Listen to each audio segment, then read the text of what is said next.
Another year come and gone. 2021 is almost in the books, and as the years pass by, those 365 days will all be compressed into just a handful of memories.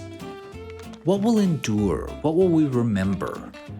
There's a good chance that when we look back at 2021, our memories will be total nonsense. Not because some future historian got it wrong, but because some of the people who actually lived through 2021 did.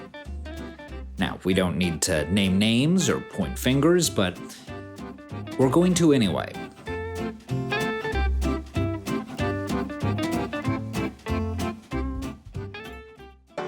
What will you think of when on some distant day you hearken back to 2021? Assuming you remember it. Because right now it just feels like month 25 of 2020. Will you think back to the lingering effects of the COVID pandemic? The social divisions that polarized the nation? The peril facing the environment? While those were all important issues in 2021, they were also issues on which major media outlets, the kinds of places we depend on for reliable information, seemed to lose their minds. And in that hysteria, they often denied us the context we need to come to reasonable conclusions about the world around us. Take COVID. Was this the year where we finally turned the corner on the pandemic? Or a year where the end was still nowhere in sight? How you answer that question may depend on whose reporting you listen to. If you relied on coverage of America's number of COVID infections, you'd probably think we were stuck on a depressing seesaw where we make progress only to start backsliding again. But if you relied on coverage about the percentage of American COVID infections that resulted in death, you'd be convinced that we made real and lasting progress. Many media outlets made it easy to get confused about the pandemic by reporting a whole lot of numbers without context.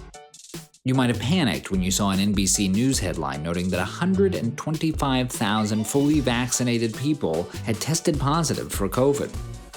You probably would have been less panicked if you knew that it was 125,000 out of nearly 165 million who had been vaccinated at the time. About 0.08%, meaning that the vaccines were working even better than had been projected. A September report from CNN was the stuff of parents' nightmares. It reported that COVID cases amongst children were growing exponentially, with over 750,000 in the span of just about a month. The missing detail? It was the same month that kids were going back to their schools, many of which required testing that they hadn't previously been getting. Meaning it wasn't necessarily a spike in cases so much as a spike in diagnoses amongst kids who, for the most part, felt fine. 2021 also seemed like a year where Americans succumbed to their hatred for one another.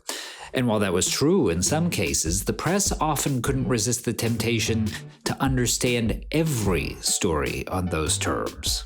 Maybe you saw the horrifying viral video of a white cop planting drugs on a black suspect in Wisconsin. I got you on camera, bro.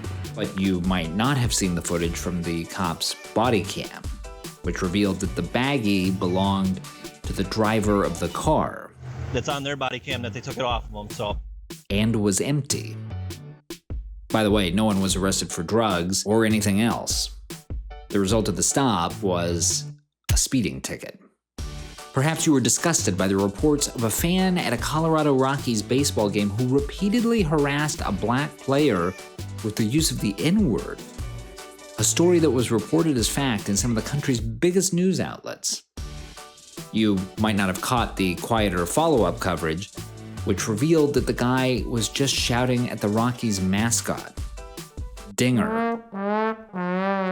2021 also felt like a perilous year for the environment. As officials throughout the world tried to figure out ways to deal with climate change, the New York Times reminded us of the special burden on the United States as historically the largest source of the pollution that is heating the planet.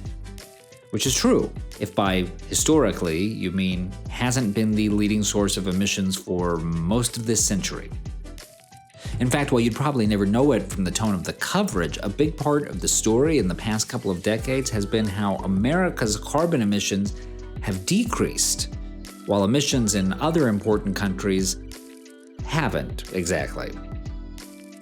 The environment, race, the pandemic, these are all serious issues that should inspire serious coverage. But too often the goal of media outlets is just to get us angry or scared enough to click on the story or stay on the channel. So the next time you see a news report that seems exaggerated or even incorrect, take it with a grain of salt and maybe check with a second source. I mean, if the reporters aren't going to do it, someone's got to. Happy New Year, everyone.